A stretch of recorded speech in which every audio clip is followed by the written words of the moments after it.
बा विठ्ठला बळीराजाला सुखी व समाधानी ठेव, राज्यावरील संकटे दूर कर, सर्वांना सर्वांगाने जगण्याची सुबुद्धी दे.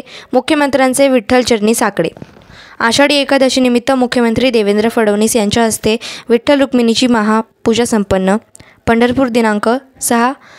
पांडुरंगाने राज्यावरची संकटे दूर करण्याची शक्ती द्यावी, सन्मार्गाने चालण्याची सुबुद्धी द्यावी, बळीराजाला सुखी समाधानी करण्याकरिता आशीर्वाद द्यावा, असे साकडे मुख्यमंत्री देवेंद्र फडणवीस यांनी घातले.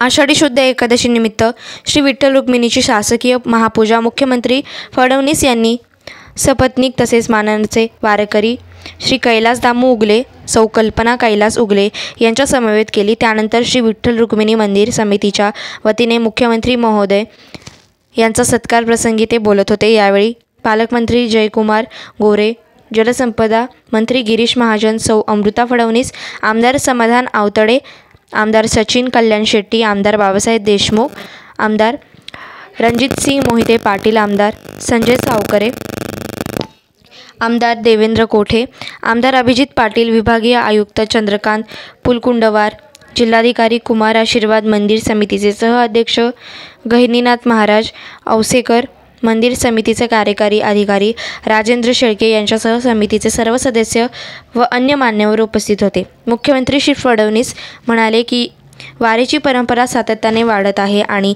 यावर्षी तर वारीने एक नवीन विक्रम केलेला आहे. इतक्या मोठ्या प्रमाणात वारकरी या वारीमध्ये चालत पांडुरंगाच्या दर्शनाकरिता या ठिकाणी आले. ज्या दिंड्या आहेत त्यासोबत तर वारकरी आलेच, परंतु पायी चालतही मोठ्या प्रमाणात वारकरी आले. विशेषतः या वारकऱ्यांमध्ये तरुणांची संख्या मोठी आहे. शासन व प्रशासनाने वारेकरांना चांगल्या सुविधा दिल्या आहेत. पालकमंत्री गोरे यांच्या नेतृत्वात प्रशासनाने चांगले जर्मन हँगर तयार केल्याने वारकऱ्यांसाठी चांगली व्यवस्था झाली, असे त्यांनी सांगितले. आषाढी एकादशीच्या निमित्ताने पांडुरंगाची पूजा करायला मिळणे हा सर्वांच्या जीवनातील आनंदाचा क्षण आहे. दिंड्यासोबत अनेक वारकरी स्वयंप्रेरणेने पायी चालत आले. वारीत प्रत्येक व्यक्ती इतरांमध्ये पांडुरंग पाहतो, ही प्रथा जगाच्या पाठीवर कुठेही नाही. वारीत हरिनाम गजर करताना नवी ऊर्जा मिळते. वारीने खऱ्या अर्थाने भागवत धर्माची पताका उंचावत ठेवली आहे. ही आपली संस्कृती अलौकिक आहे, असे सांगून मानाच्या वारकऱ्यांना पांडुरंगाचा आशीर्वाद मिळत राहो, अशी सदिच्छा श्री फडणवीस यांनी व्यक्त केली.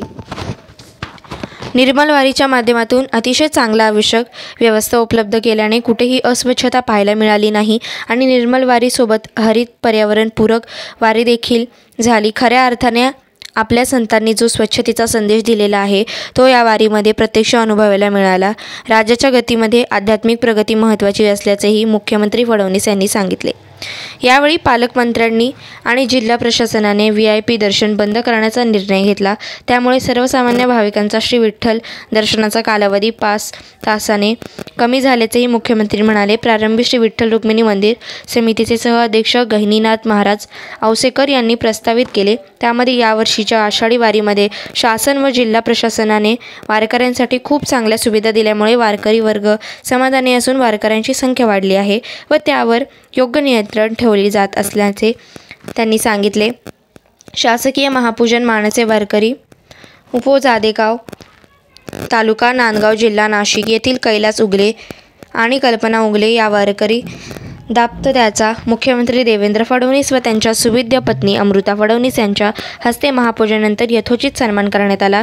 तसेच ST महामंडळाकडून त्यांना मोफत वर्षभर ST पास मुख्यमंत्री महोदयांच्या हस्ते वितरित करण्यात आला. मुख्यमंत्र्यांच्या हस्ते श्री विठ्ठल निर्मल दिंडी पुरस्कार वितरण करण्यात आले. अजिंक्य महाराष्ट्र न्यूजसोबत प्रतिनिधी सतीश कडू.